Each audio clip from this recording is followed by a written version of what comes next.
बिहार में नीतीश सरकार है, लेकिन गठबंधन सहयोगी बदल गए हैं। नीतीश कुमार सरकार में राष्ट्रीय जनता दल यानी आरजेडी, कांग्रेस और लेफ्ट की जगह अब भारतीय जनता पार्टी और हिंदुस्तानी आवाम मोर्चा ने ले ली है। तेजस्वी यादव अब 2 बार के पूर्व डिप्टी सीएम हो चुके हैं। बिहार बीजेपी के प्रदेश अध्यक्ष सम्राट चौधरी और बिहार विधानसभा के पूर्व स्पीकर विजय सिन्हा कल सुबह तक विधानसभा में विपक्ष के नेता थे। अब नीतीश सरकार में डिप्टी सीएम है।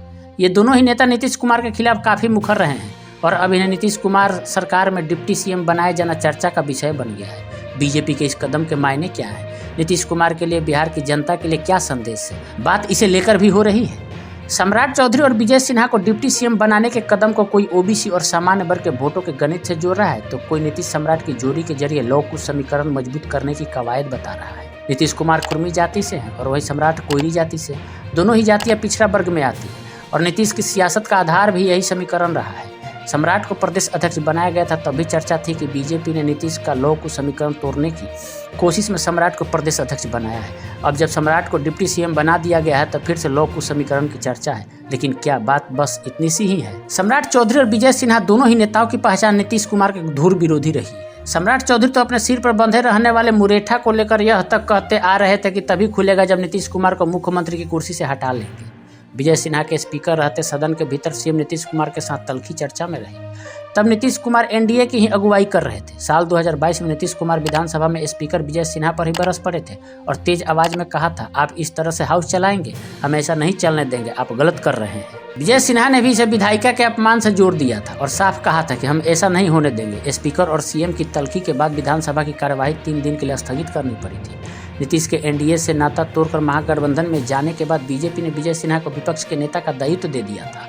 अब बीजेपी ने नीतीश के इर्द गिर्द इन्हीं दोनों नेताओं को बैठा दिया है, तो सवाल उठ रहे हैं कि इसके पीछे की राजनीति क्या है और रणनीति क्या है। नई सरकार में सम्राट चौधरी और विजय सिन्हा को डिप्टी सीएम बनाया जाना जदयू, नौकरशाही और बिहार की जनता तीनों के लिए इस संदेश की तरह देखा जा रहा है कि नीतीश सीएम है लेकिन सुप्रीम नहीं है।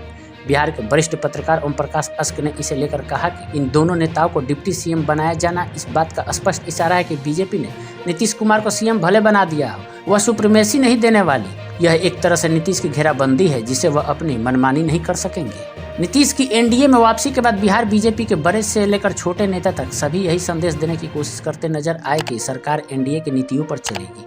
वहीं जेडीयू की ओर से यह संदेश दिया जाता रहा कि हम सात निश्चय के अपने कॉन्सेप्ट पर ही आगे बढ़ेंगे। गठबंधन के पहले ही दिन जब नई सरकार का शपथ ग्रहण भी नहीं हुआ था, तभी इस तरह का विरोधाभास खुलकर सामने आया।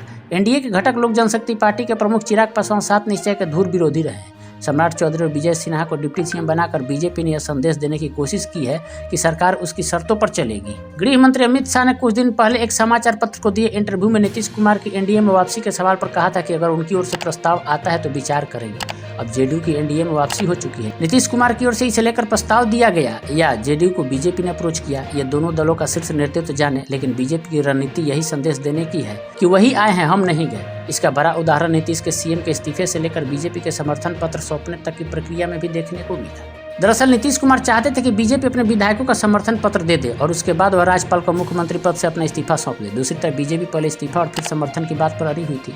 अंत में नीतीश कुमार को बगैर समर्थन पत्र के ही राज्यपाल से मिलकर सीएम पोस्ट से इस्तीफा देना पड़ा। सीएम से नीतीश के इस्तीफे के बाद उनके करीबी संजय झा बीजेपी कार्यालय गए और समर्थन के लिए औपचारिक आग्रह किया।